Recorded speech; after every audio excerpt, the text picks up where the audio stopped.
Okay, everyone, thank you so much for being here, Grant. I'm so excited that you reached out to me, and I'm looking so forward to finding out more. For those who don't know, Grant Rosenberg has had a prolific and multi-genred career in television as a network executive, a development executive, a screenwriter, a supervising producer, and now an author. Welcome. This is my comedy students. We mostly write comedy, but I have a number of multi-genre writers as well who I know will be so interested in all the work you've done. Do you want to say anything before I start asking you questions? No, just the fact that I'm delighted to be here, and thanks for giving me the opportunity. Thanks, Grant. Okay, I'm really fascinated that you began as a studio executive, because it always strikes me as something that you work your way up to, but you began. Well, I Yeah? actually began as a page at NBC about 100 years ago. I was doing things like giving NBC tours and giving out tickets to the Tonight Show back when it was Johnny Carson. I know I'm dating myself. The gray hair, I can guess I wasn't working on the Jimmy Fallon show. And then getting in as a page at NBC was just getting my foot in the door. I was hoping to get into broadcasting news, but that path didn't avail itself. And I ended up getting a job as an intern in the research department at NBC. And then from there, I got a full-time job in the research department. I was there for about 1.5 years, I guess. And we were doing quantitative and qualitative research on the current shows, and we would do research on the pilots when we provide all that information to the creative folks and to the schedulers. And then I got an opportunity to go to Paramount Television in the research department. And I worked there for a couple of years, immodestly saying, moving up the ranks very quickly because I don't know why, but I guess because I had some level of competence. But I ended up doing not only television research, but also feature marketing research. And part of that was flying all over the country with then Michael Eisner and Don Simpson and Katzenberg doing movie previews. So the advantage of that was not only did I get a sense of what the audiences wanted, but I also had an opportunity to travel with the guys who were running the company. And that gave me the opportunity to transition finally from research into development at Paramount. And so I then became vice president of drama development at Paramount. And then when I finally left Paramount, I was running the TV department. And then I went to go do the same thing at Disney for 3 years. Oh my God. What was the era that you were at Taxi and Cheers? Cheers was just starting, and Taxi was actually just starting as well. And the thing about, and I know that one of your questions was like, what's sort of the takeaway from being involved or at least around those classic shows? When I was at Paramount, we had the whole Gary Marshall clan. And so we had Happy Days, Laverne and Shirley, Mork and Mindy. Oh my God. Mega hits. And then on the other hand, we had Cheers, and then we had Taxi, and then we also had Family Ties. But the important thing then, and I suspect it's probably the same now, was the auspices. It wasn't the idea as much as it was who's doing the idea. So if you came to them and said, we want to do, if we go to NBC and Brandon Tartikoff at the time and said, we want to set a sitcom in a bar. Well, a sitcom in a bar, I mean, yeah, you create some characters, but you have no idea how that's going to work. And then you say, oh, but by the way, we've got the Charles brothers and Jim Burrows who are going to do it. Then we got a commitment for a series commitment because it was about the auspices. So we were lucky to have, like I said, the Gary Marshall circus in town. Amazing. And that led to, Happy Days led to Laverne and Shirley, which was a spinoff, and then Mork was a spinoff of Laverne and Shirley. So that was that group. Then on Cheers, we had the Charles Brothers, and then that spawned Angel, Casey, and Lee, who went on to do a couple of other shows. Terrific writers, showrunners. And then we had Jim Burrows, who was doing Taxi. So we had these great writers. And that was really what provided us, to be one of the more successful studios, especially in comedy back when I was there. And it was all about the auspices. It was all about the writers. And we were blessed to have really excellent writers. When you were there in that era, sorry, I'm so amazed that you as a kid, I was just glued to the TV for those shows. I don't think I've ever, I think it's why I eventually went into comedy TV, but did you get to go to set? Did you interact with those showrunners in any way, or what do you remember? I was doing drama mostly until I was promoted and I was in charge of all television development, but I would go to set. I would, sit in the audience through the run-throughs. I would give notes once in a while. But all of those writers and producers and showrunners, the comedy showrunners, were so self-sufficient, and we gave them a tremendous amount of slack. And the last thing they wanted to do was, hear network notes. The second thing they wanted to do was hear studio notes, and they didn't need them. Yeah, right. The machine was running itself. One of the things I think is a hallmark of a good development executive, be it at a studio or a network, is don't feel like you're getting paid by the page of notes. Right. I mean, a lot of them try to justify their jobs by giving notes after notes after notes after notes, and they're unnecessary. And sometimes they're contradictory.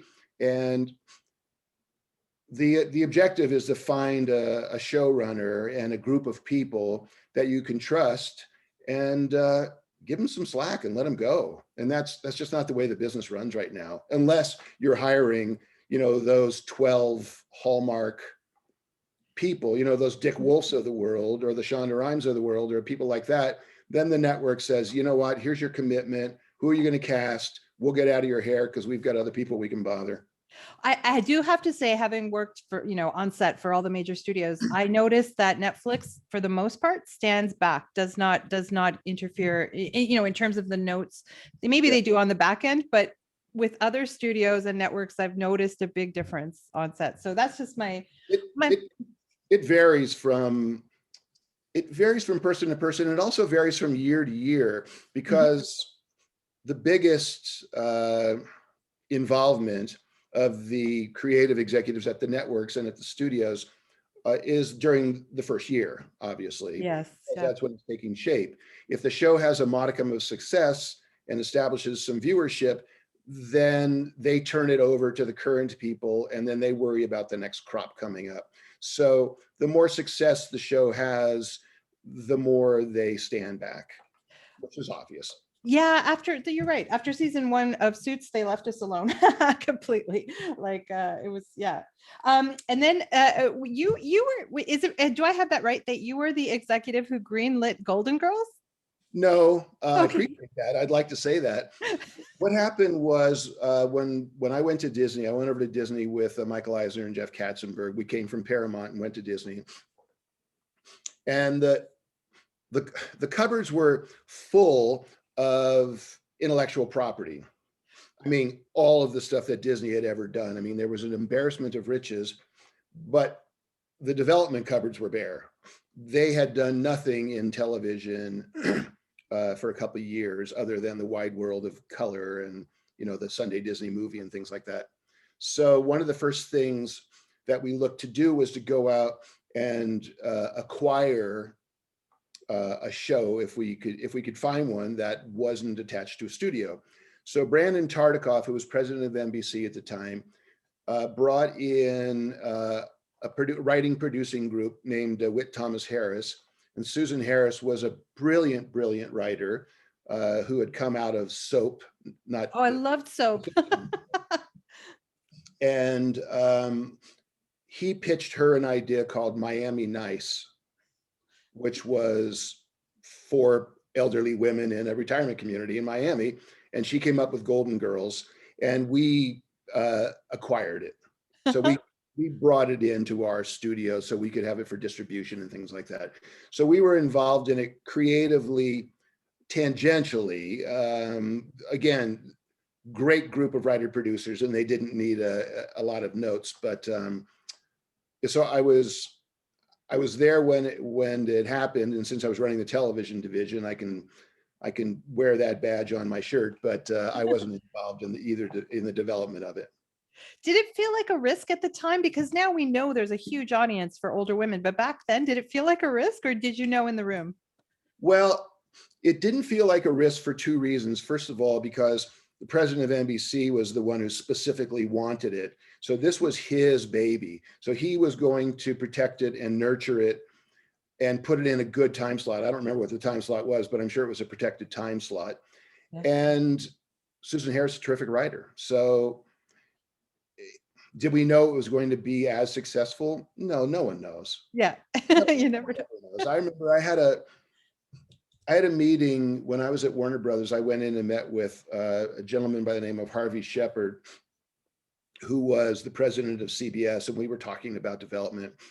And they had just put on a show called The Dukes of Hazzard. And I said, "What, are you insane? What are you putting on? This is," and he said, "CBS are C&D counties. That's what our strength is, which means more rural than urban. ABC was the more urban network. CBS was the more rural blue collar network." He said, "This is going to succeed." I said, "Harvey, this is going to totally fail." Just goes to show, I mean, no one knows anything. I mean, certainly I didn't know at the time. He was wiser than I was, programming his own network. But it's, and then you can get in bed with, you can hire Steve Bochco. You're right. Yeah. String of hits, and anything he touches turns to gold. And then he does Cop Rock. Oh, I don't even remember that. It was a musical cop show, and it died a quick but not quick enough death. So you never know. You just never know. I skipped over something important because I don't fully know what a development executive does, and I bet my people all have questions about that. Because yeah, a development executive for me at the studio, basically, when I was at Paramount and then at Disney, you go out and make overall deals with writers and producers. And an overall deal means that you bring them in for X number of years, 2 years, 3 years, for a set amount of money. So just for the sake of this conversation, let's say you pay them $100,000 a year. Generally, it was a lot more than that. So you're guaranteeing them $100,000 a year. They're exclusive to you. They're in your stable. And then as they write things and produce things, their fees work off against their guarantee. So if they have a series on the air, then they work off their guarantee right away, and then they start making additional money. So anyway, at Paramount, we had a pretty big stable of writers and producers, and the development executives are the liaisons between the writers and producers that you have in your stable and the networks. Oh. So they come to me, and the writers and producers that we have on staff, come to me, pitch me ideas. And in the meantime, I'm talking to all the network buyers saying, what is it that you want? What are you looking for? And then we try to marry them together. And then we hammer out the pitch internally before we take it into the network. And so that's what you do. And we also would generate a lot of ideas ourselves and pitch them out to our writers and producers. And we weren't restricted to working just with the people who were on our payroll.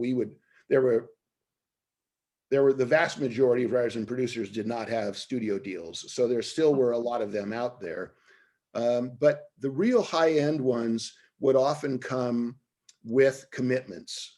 So their agents would, like the Charles brothers, let's say, the Charles brothers agent would go to NBC and say, we're shopping the Charles brothers to the studios. And NBC would say, well, we'll give them 13 episodes on the air. When Charles brothers come to us, they're coming in with 13 episodes on the air. So their deal is gigantic, but they're bringing an asset into us. Mhm.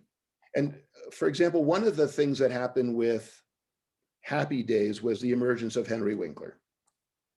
So every year that Happy Days got renewed, since Henry became such a huge linchpin in the success of Happy Days, ABC would give him commitments.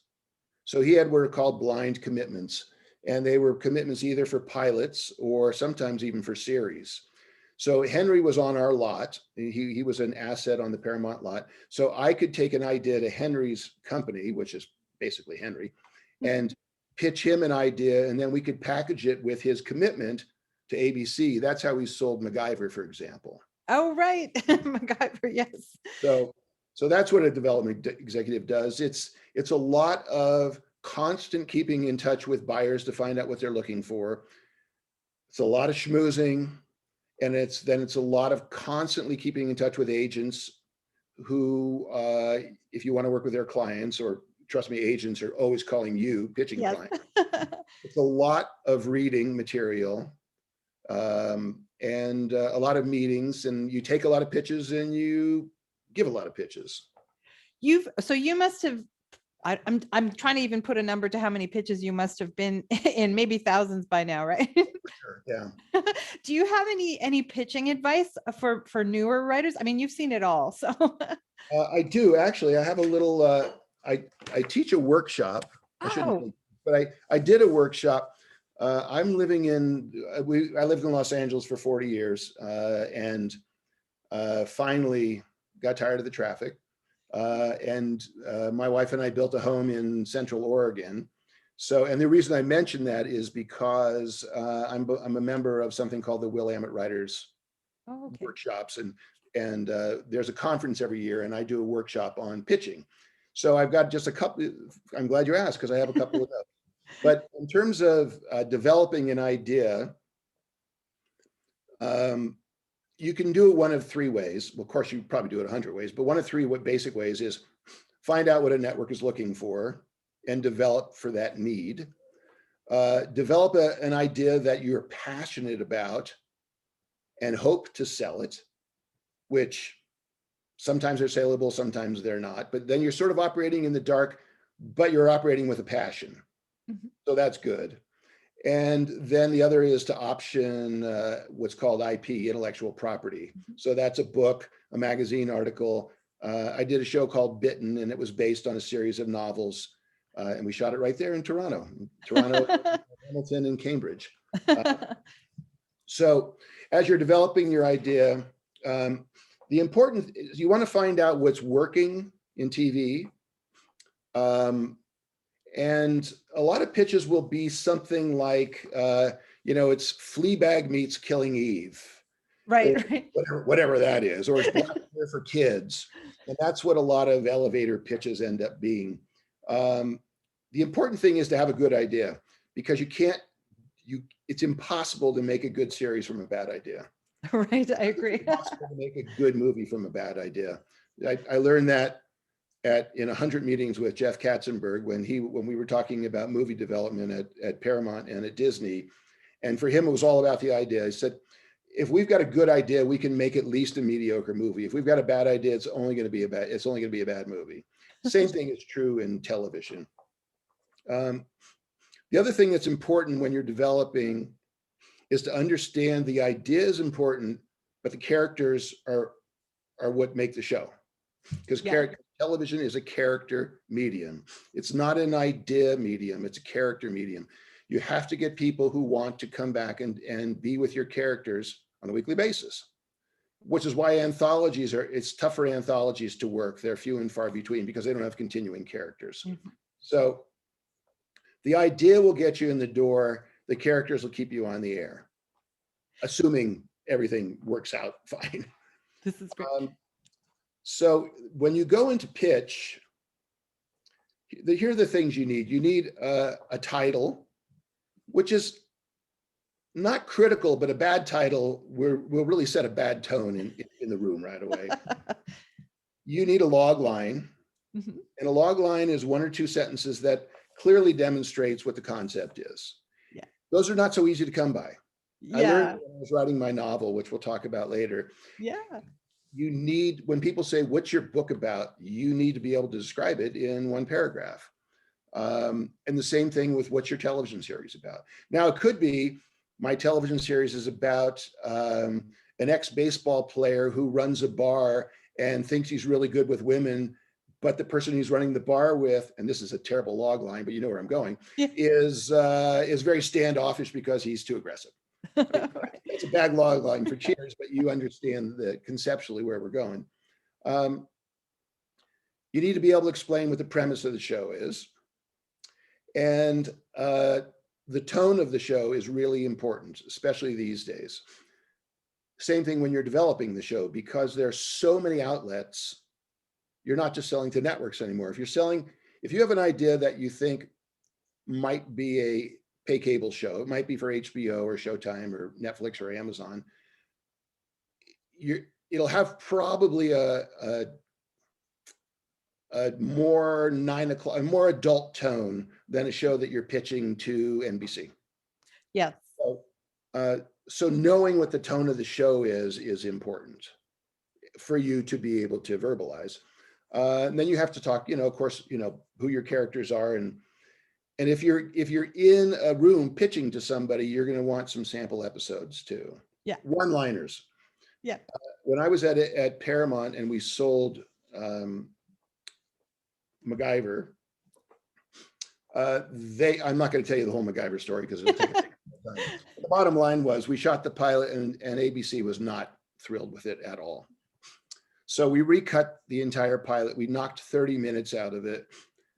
And then during scheduling season, which is actually going on right now in New York, one night I was in New York, and one night I got a call from the vice president at ABC, and he said, it's getting a lot of traction in the room, and we're setting the schedule tomorrow. He said, but we need like 13 storylines tonight.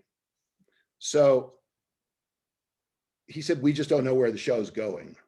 Now, we had provided some episodic ideas, but they needed more. So I was in New York. My staff was in Burbank, or actually in Hollywood, because it was a Paramount.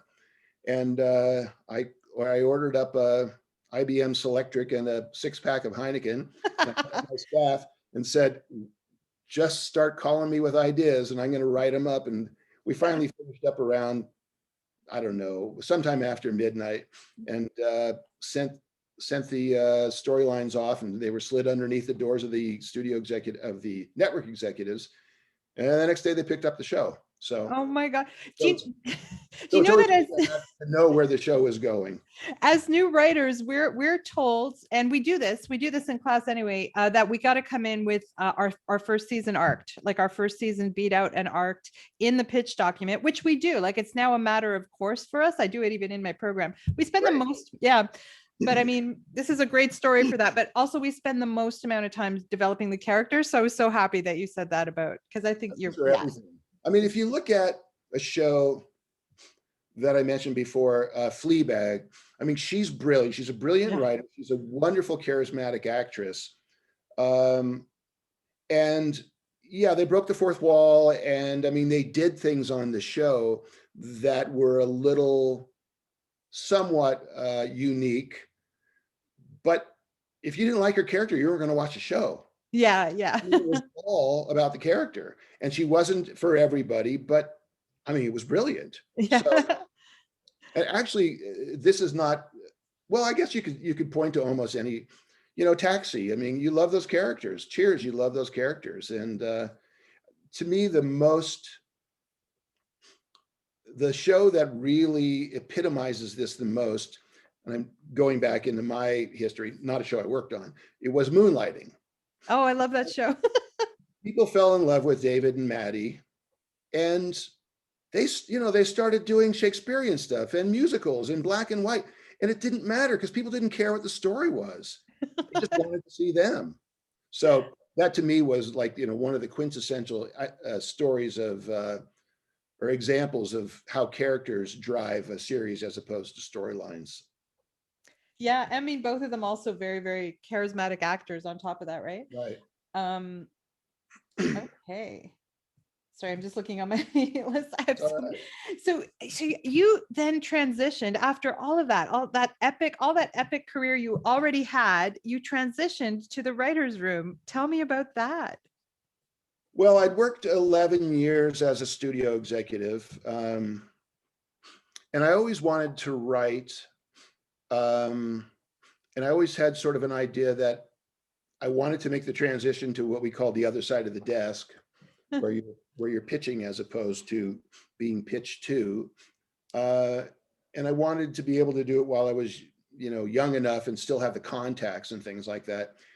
So for me, it was an easy transition because I had built up a lot of credibility, and I had a lot of relationships with agents and with networks and with studios. So it wasn't like I was coming in cold from the outside. The question was going to be whether I had any talent as a writer, because that, who knows? I thought I did, but so I was given some opportunities early on. I was able to stay at Paramount, and I was given an opportunity to write a couple episodes of MacGyver. I wrote an episode of Star Trek, Next Generation. I'm not that. And then things just started. Once you get a few credits that have some gravitas, and then you have contacts, people will give you a chance. So it was really, I went to Warner Brothers after I was at Paramount, and I was doing development there, and developed a series called Time Tracks, which I created, and we shot for 2 years in Australia. It's not very well known because it was direct into syndication, but so that helped, and it not only helped in terms of giving me some credibility, but it also helped because I'd never produced before. And even though I was only in Australia for a couple of months, I wasn't on the ground, hands-on producing. I came to understand more what it was like from the perspective of a producer as opposed to an executive. And I went from there to Lois and Clark, and I did Lois and Clark for 3 years. And then, so at that point, then I'm sort of established as someone who can write and produce network. Here's the thing, though. Writers, almost every writer these days has a producer title, but none of them produce. The vast majority, None of them, but most of them don't. Yeah, yeah, yeah. vast majority of them don't produce. Yeah. Those they're party favor titles. They're if you've got a writer coming in, their agent will say, well, Bob was a co-producer on the last show, and he wants to be a producer on this show. And it's a negotiation. And sometimes if they really want Bob, they'll give him a producer title.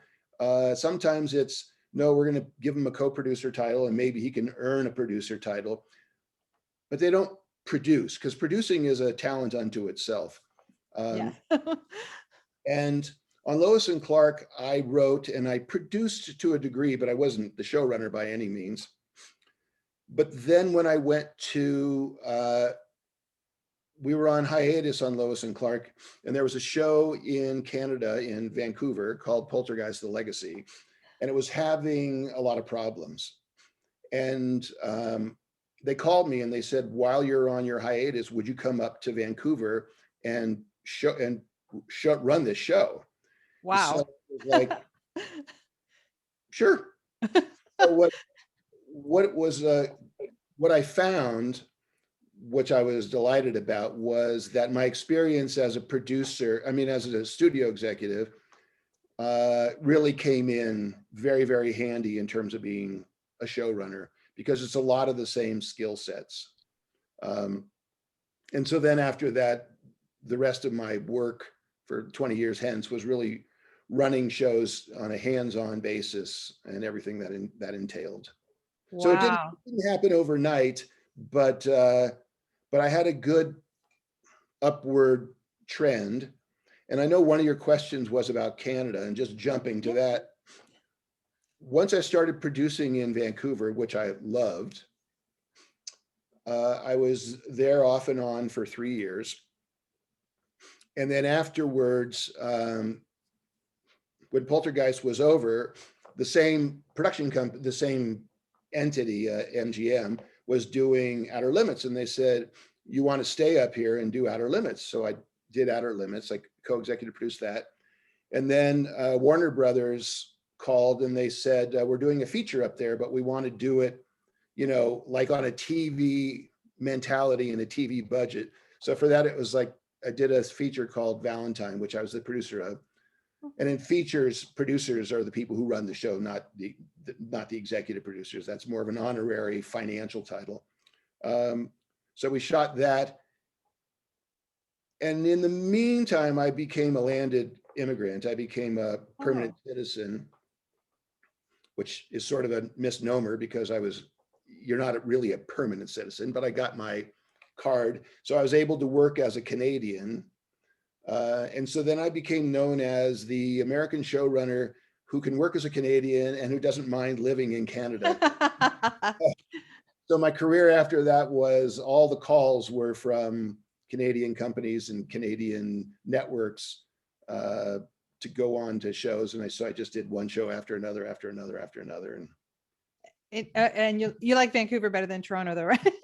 No, I love them both. The one, and I apologize in advance to anybody who's watching or listening. The only place in Canada I worked that was an intense challenge was Edmonton. Oh yeah, that would be, sorry. That was because I arrived in Edmonton on January 2nd. Oh my God. I grew up in California. I'd never been that cold in my life. It was a weird 5 months, I'll tell you that. But in Toronto, I shoot in -40 every year if I'm out in January. It's bad. It can get bad anywhere, but Edmonton is, yeah. Yeah, I've shot in Toronto a lot in the snow, and you have to plan for it. Yeah. Just like in Vancouver, you have to plan for the rain, and just like in Vancouver, you have to understand if you're shooting in June, you don't write a lot of exterior night scenes. Yeah. It doesn't get dark until 10 o'clock. And conversely, if you're shooting in December, you don't write all day sunny scenes because you're just not going to have it. So that's part of being a showrunner is recognizing how to manage your scripts in terms of your calendar. I know that's less important when it comes to sitcoms, obviously, but well, I mean, we don't shoot multicams up here. It's all single camera comedies up here, right? So yeah, we're very rarely there. There's been a couple in the long history of Canadian television, but we don't have stages built for those. So yeah, and yeah, I was curious why, because you had this incredible comedy background, and then you really gravitated to genre 1 hours. Was that a choice or just how it happened? Well, it happened a couple of ways. First of all, I don't have a comedy writing skill set. I love and appreciate, to the end of the earth, people who can write a good comedy. I write humor in my scripts. I write humor in my book, but if someone said, here's an inordinate amount of money and sit down and write a spec Cheers, I would just say, don't even bother giving me the Cheers. That's just not my skill set. In terms of the kinds of shows I've worked on, I won't say it's a problem, but one of the realities of television, at least, I think it is still true to an extent, is you get pigeonholed. Yes. So I started writing shows that were science fiction, paranormal. I did, The Outer Limits, and then I did Masters of Science Fiction and Masters of Horror.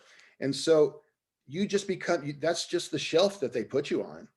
And so when I had an opportunity to do 13, which was, a spy show, I jumped at that because it breaks you outside of that mold. The book I wrote is a suspense thriller, sort of set in San Francisco, and the background is a woman who is a doctor. So I like writing about characters, but sometimes you don't always get pegged to do that. You don't get tapped on the shoulder and someone saying, we're looking for a showrunner to come do this medical show, because they look at my resume and say he's never done a medical show. It's like, well, I've written a movie. I mean, I've written a book that stars a 35-year-old woman. I've never been a 35-year-old woman either. Well, you have 3 daughters, so. And I did draw upon them. So. And do you have, of all the great writing rooms you've been in, do you have a favorite? I would say one of my first favorites was Poltergeist, because we had a great group of people and we were really given a lot of leeway. We were doing the show initially for Showtime and MGM, and they were pretty hands off. So that was great. But more recently, by far the most enjoyable room I've ever been in was the room for Bitten. Oh yeah, I can imagine that. Yeah. I worked with Dagan Fricklin, who is wonderful, and Will Zemek, who is fantastic, and both Canadian writers. It helped that we had a great cast, we had a great crew. It was a dream to work on that show.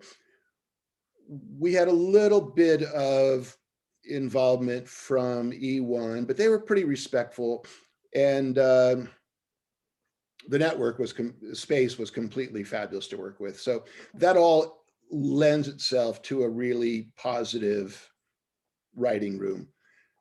But having said that, and I made a note here, one of the most dysfunctional rooms I've ever been in was a show that I worked on for 3 months, 4 months, called The Listener. Yeah. Oh, I've heard stories about The Listener. And it was like, when you came in, it was like, I think you're writer 24. You might be writer 25, we're not sure. It was so weirdly dysfunctional that they brought me in as a supervising producer. I was on the show for 3 months getting paid. They relocated me from Los Angeles to Toronto. And we developed, in that 3 months, we developed 4 scripts because we had to keep rewriting them and rewriting them and rewriting them. And I left before we even shot an inch of film. Some shows are just cursed. I heard from every angle about the nightmare that show was. It was just so weird. It was so dysfunctional. And we just kept getting notes, and we would get notes saying, you know what, let's take this script 28 degrees to the left. It was like, okay. Then we would do it, and then we'd say, nah, we read that. It was a bad idea. Let's go south instead. It's like, we just kept rewriting the same material. It's so weird. And then the worst room, I wouldn't even say the worst room, because it was so odd. The last show that I did was a show called Olympus, which we did in Vancouver. And it was created by a very bright man named Nick Willing, who's British. He created the show and hired me to be the showrunner because he hadn't done television. And I hired a writing staff, and we were in Vancouver, and we had an episode. We had an order for 13 episodes. We wrote 6 scripts, maybe 7 scripts. I mean, and Nick was in England, and then Nick came back and he read the scripts and he said, I don't like any of these. It's like, what are you talking about? He said, this is not the way I wanted to go. And we ended up firing the entire writing staff, and he rewrote those 7 scripts, and he wrote the rest of the scripts by himself. Oh my God, that's a nightmare. It was bizarre. But it was a weird show anyway, because it was set in ancient Greece, and we shot it out like in Burnaby. Outside the zone in Vancouver, like in Abbotsford or someplace like that. So we basically were on a big giant stage, and it was all shot on green screen pretty much. It was a rough show to do, but it was a non-writing room. Do you have any advice? I ask everybody this because a bunch of my students are people who are either just in their first writing rooms or about to be. Do you have any advice for surviving the culture of writing rooms in general? Absolutely. First is, every writing room is different because the energy of the writing room is set by the showrunner. And some showrunners are very collaborative and some aren't. And so you have to take measure in terms of how much they want you to participate. And if they're open to participation, which is when you're breaking stories and they want to hear from everybody, then you can't be shy. You have to participate. So that's number one. And hopefully the person who is running the show lives by the credo that no ideas are bad ideas.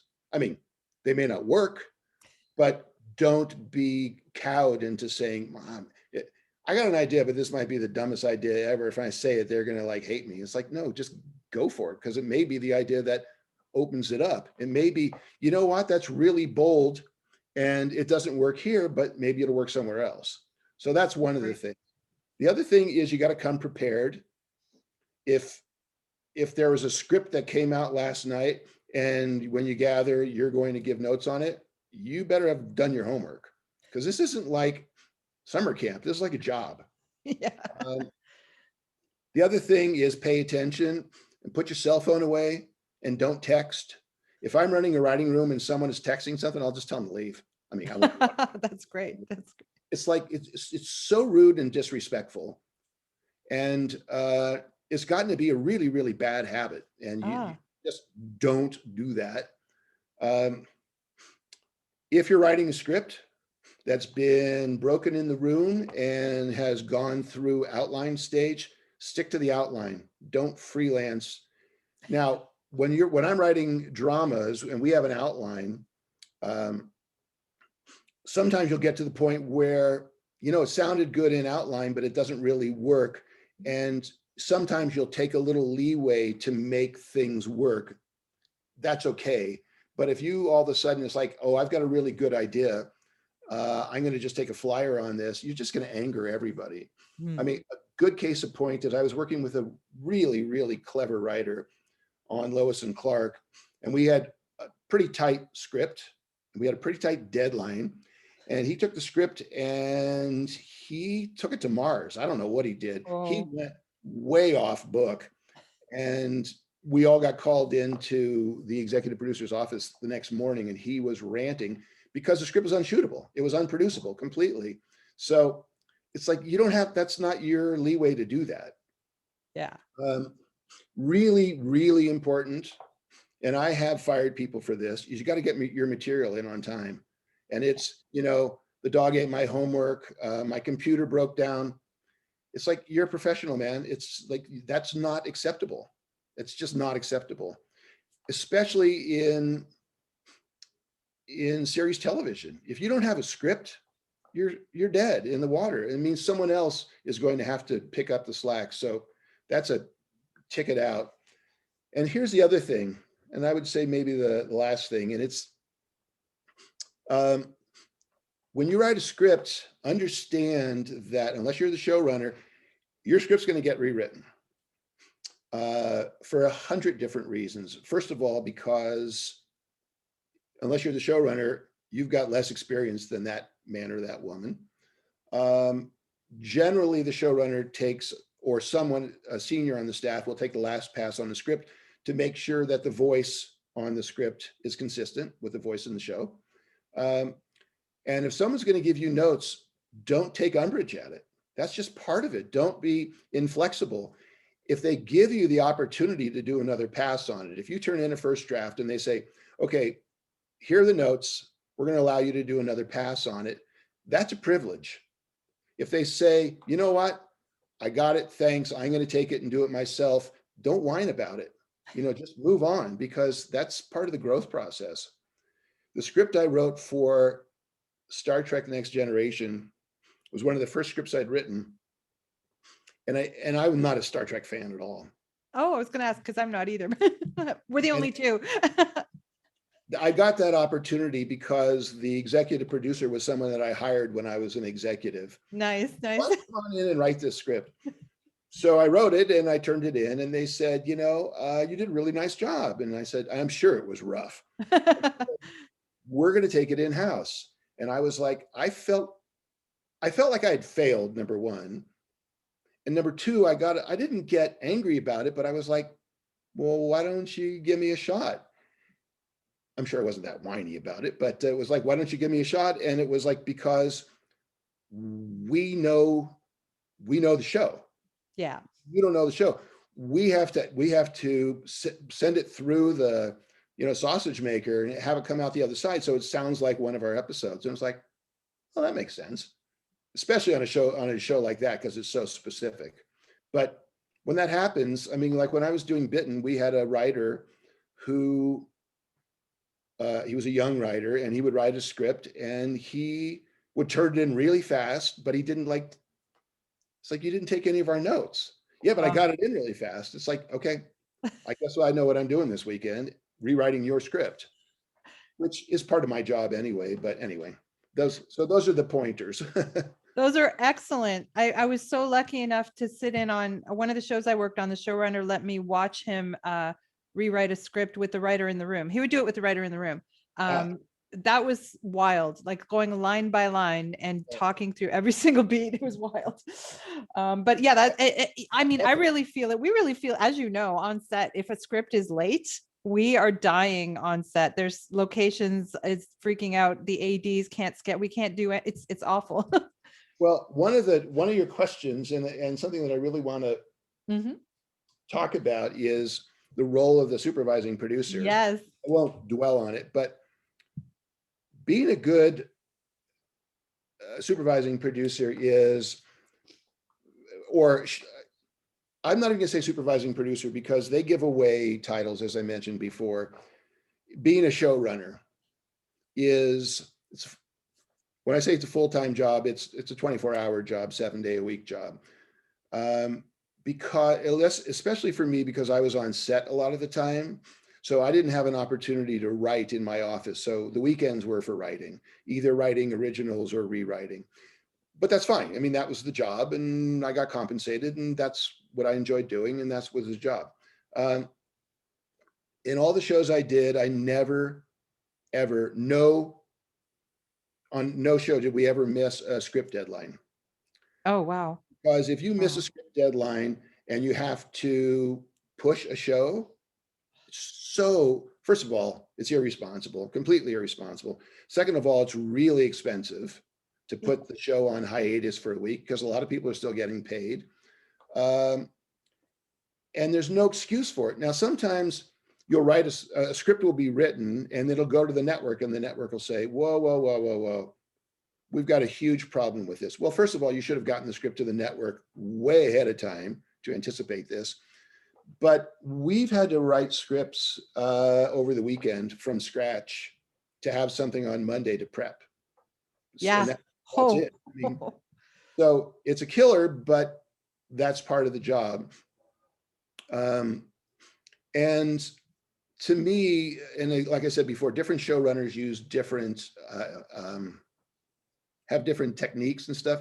My technique, or my way of operating, was always communicating. Some showrunners don't communicate. They withhold the information, and the reason they do is because it gives them power. The best way to run a show is, as soon as I know I'm going to need a location, it may be in a month, tell locations. As soon as I know we need special props or costumes, tell them. And communicate with everybody all the time. Don't hide any information. It's really, really important. So, and the other thing, and I'll say this very quickly because I know we're running long, but is treat everyone with respect. Now, that's just a personal thing, but the person who's doing craft service should get as much respect as the A camera operator. They may not be as important to the making of the show right there, but they're doing their job. So if you treat everybody with respect, you're going to get a lot more respect back, and people are going to work a lot harder. So that's great. Okay, let's talk about your book, because you made yet another career change. Yeah, well, that's what happens. So I wrote a book. You can see it over my shoulder, but I'll hold it up here too. It's called Gideon. Nice. And I wrote a spec pilot many years ago called Gideon, and no one wanted to have anything to do with it. It's one of the most passionate projects. And I've always thought, you know what, this is I like this idea. And so I always kept it in the trunk. And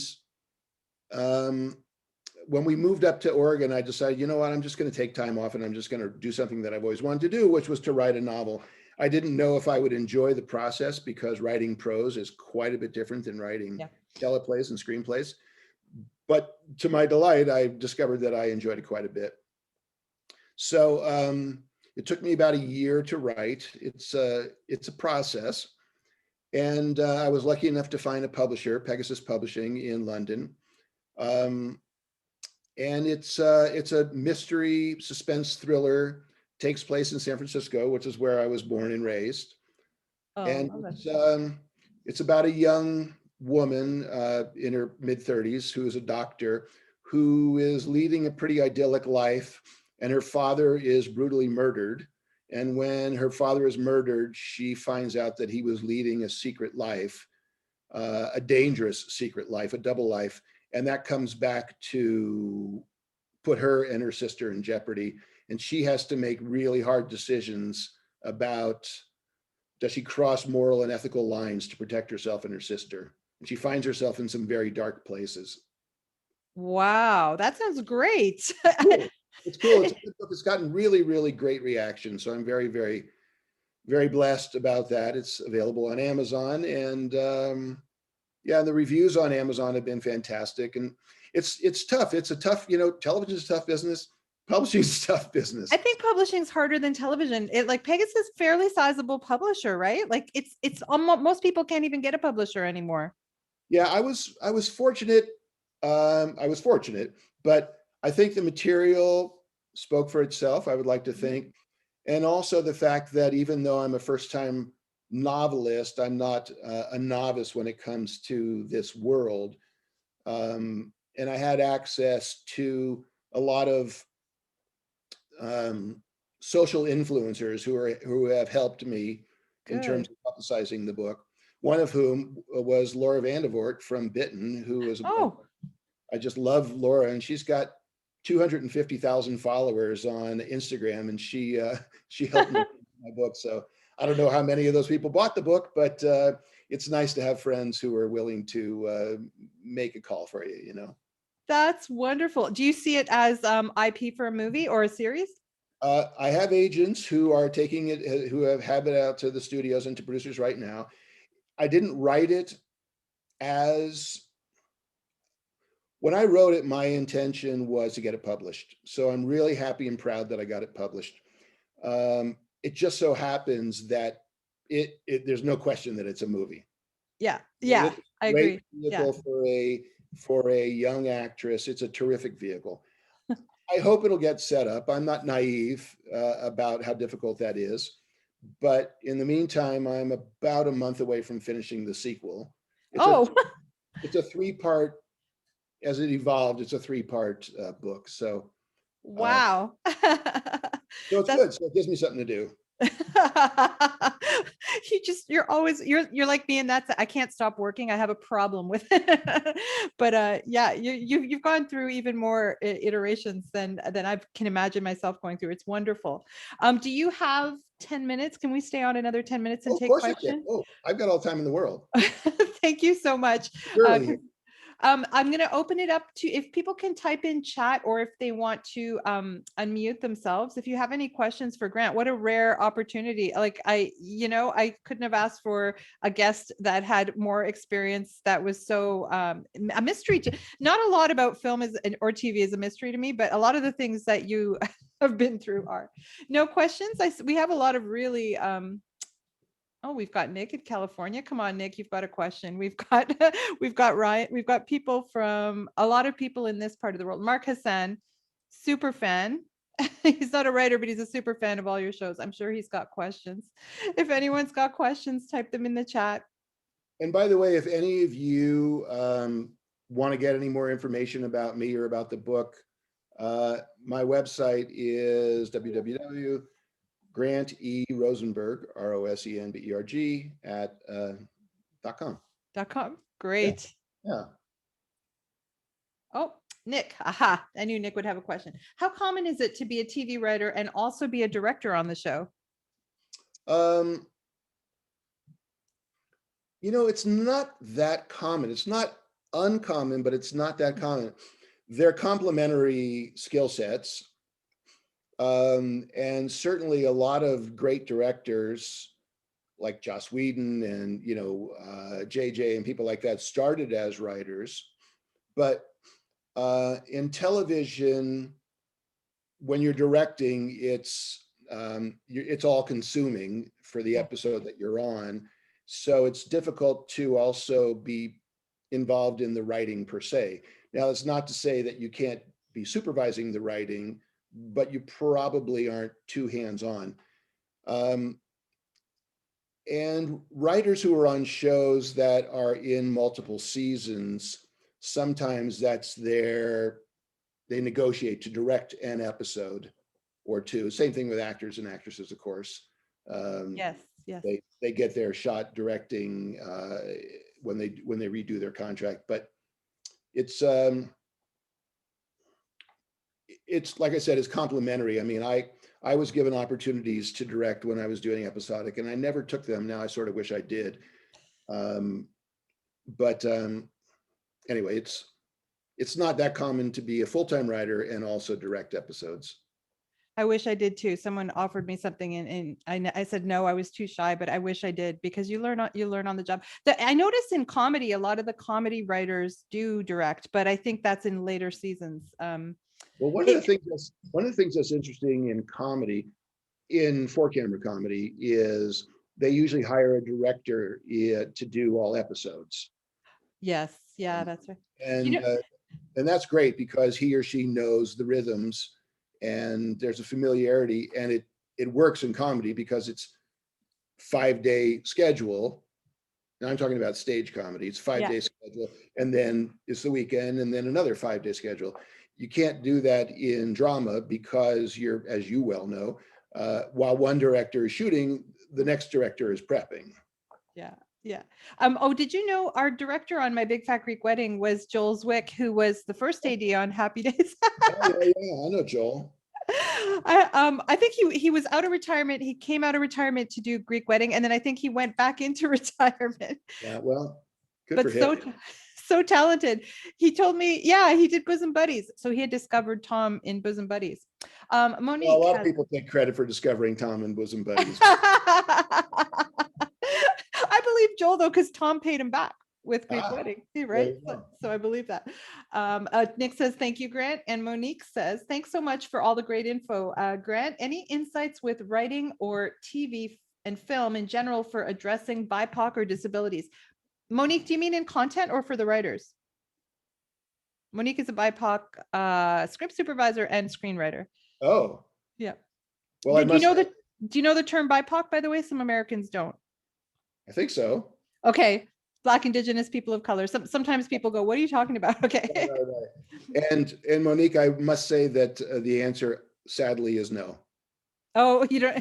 I don't have any insight into that. Or, one of the things that is interesting, I was talking to my wife about this earlier.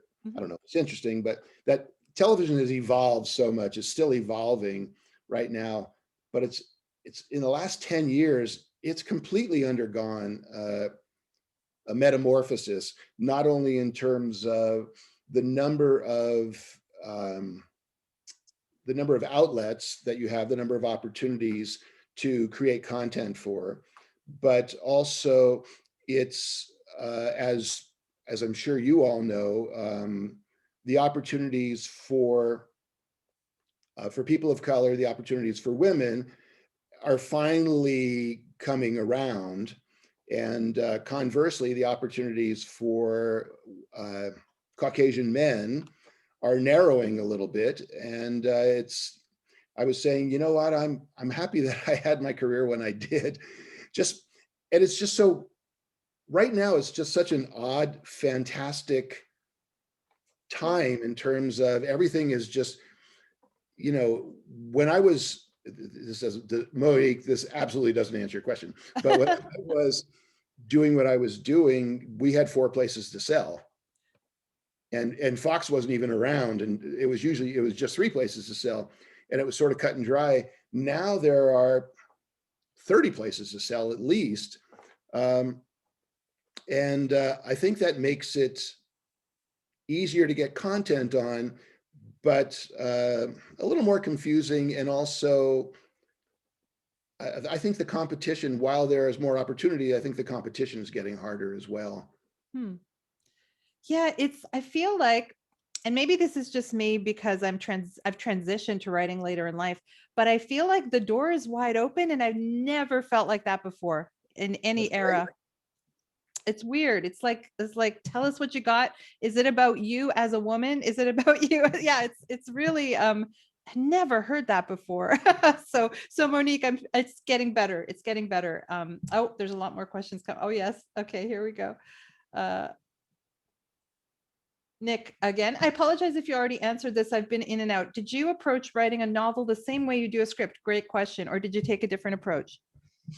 That is a really good question. You know, I use the same approach mechanically, and by that I mean I did an outline. And when I write a script, I do an outline. And so for my novel, I broke it down into 5x7 cards, tacked them up to my wall. I had to repaint my wall, and stood back and looked at it for a couple of days in terms of trying to figure out if I had all the beats that I needed, and I moved things around. And that's how we would break scripts in drama rooms. And then I wrote about a 12, I don't know, it doesn't matter how long it was, but it was probably a 12 or 15 page outline. And because it's a suspense thriller, it was really important for the pacing to work. So I was very cognizant of day one, night one, day two, night two. And then I pretty much adhered to my outline while I was writing it. Now, the difference is when I write a screenplay, I think all of us do the same thing. I write it in a program. I use Screenwriter. But in writing the novel, I just use Word. Okay. Yeah, but I approached it pretty much the same way. The great thing about writing a novel as opposed to writing a screenplay is you get to be prosaic. You get to write stuff that people see, as opposed to just dialogue. So it's fun. Oh yeah, that sounds great. Oh, I would totally do that. I write the same way as you in terms of with the cards, and I couldn't conceive of writing a novel any other way. So that makes total sense to me. Mark Hassan, using Moonlighting and Lois and Clark as examples, the friction, teasing, and chemistry between two leads who are attracted to each other but never get together enabled the series to last multiple seasons and provided lots of great comedic moments. How hard is it to resist the temptation to formalize a teasing relationship when the danger is losing momentum and the audience interest? Dude, that's quite a question. He's a super fan, I'm telling you. You know, here is the quintessential answer to that.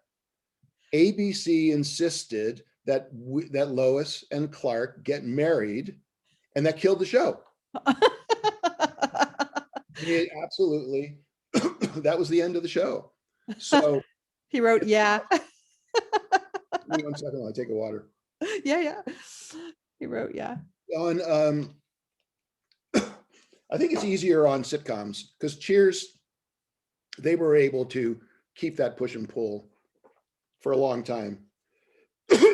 Yes. And actually, it was working great with Shelley Long. And Shelley Long came into the Charles Brothers office one day and said, you know, I read the new script and Diane wouldn't say this. And they said, Diane doesn't exist. We created Diane. Diane does this. That was the last season that Shelley was on Cheers. Wow. Wow. Any final questions before we wrap up? This has been so wonderful and enlightening. Thank you so much. Grant E. Rosenberg with an ERG.com if you want to find his book. And now I'm like I like suspense. I don't really it's not really my genre, but it sounds great. Thanks for both. Thank you both for the great Q&A. Thank you very much. Okay, great. So that's great. And we'll thank you very much. Gideon's a very good summer read. I know you're coming into summer weather, at least you in Toronto. And we'll still be relatively inside. There you go. Perfect reading time. Everyone's saying thank you. Okay, Grant, thank you so much. I can't thank Really you a enough. pleasure. I really appreciate you having me.